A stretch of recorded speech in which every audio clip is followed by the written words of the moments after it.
ටෙලිසෝන් YouTube නාලිකාවට ඔයාලව ගොඩක් ආදරයෙන් පිළිගන්නවා. ඔන්න යාළුවනේ මම ඔයාට අද ලස්සන වීඩියෝ එකක් අරන් ආවා පාටකුරුල්ල හොටෙල් නාට්‍යේ. ඉතින් වෙනදා වගේම ඔයා මගේ මේ වීඩියෝ එක බලලා ඒකට කැමති නම් ලයික් කරන්න, කමෙන්ට් කරන්න. ඒ වගේම channel එක subscribe කරලා නැතුව නම් මගේ වීඩියෝ බලන්නේ channel එක subscribe කරන්නත් අමතක කරන්න එපා.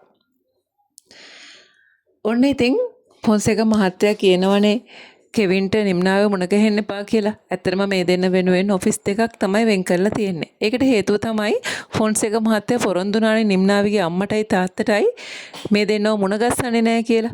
ඉතින් ඔන්න ඔය හේතුත් එක්ක තමයි ෆොන්සේක මහත්තයා දෙන්නට ඔෆිස් දෙකක් වෙන් කරලා හදලා තියෙන්නේ. ඉතින් ඒ වුණාට කෙවින්ට නම් නිම්නාවි දෙක කතා නොකර ඉන්න බෑනේ. මේකට හොඳම කෙනා තමයි අංජන. ලොකු බ්‍රදර්ව අඬ ගහගන්න කෙවින් හැමදාම වගේ නිම්නාවි යන මග හොරෙන් බලාගෙන ඉන්නවා. ඒ වගේම තමයි කතාව ඉදිරියේදී අනිවාර්යෙන්ම අංජන ලව්වා නිම්නාවිත් එක්ක කතා කරන්න ඉඩක් හදා ගන්නත් කෙවින් උත්සාහ කරනවා.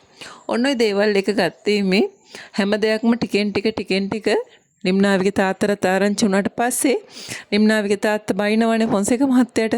ඉතින් ඔන්න ඔය වෙලාවෙදි තමයි ෆොන්සේක මහත්තයා අංජනට බයින්න පටන් ගන්න. ඒ වගේම තමයි අංජනට තියෙන ආශ්‍රය නවත්තන්න පවා සිද්ධ වෙන ගානටම ෆොන්සේක මහත්තයා හරියට බයිනවා. මොකද මේ දේවල් කවදාවත් ඉවරයක් වෙන්නේ නැහැනේ. මේ ප්‍රශ්න ඉවර කරන්න වෙන්නෙම නැහැ මේ අය හින්දා. ඔන්න ඔය හේතුත් එක්ක තමයි කතාව ඉදිරියේදී අනිවාර්යයෙන්ම වෙන්න මේ වගේ දෙයක් සිද්ධ වෙන්නේ. ඉතින් යාළුවනේ ඊට පස්සේ කෙවින් කොහොමඩවත් කැමති වෙන්නේ නැහැනේ තමන්ගේ යාළුවන්ට බයිනවට ප්‍රශ්න ඇති වෙනවට.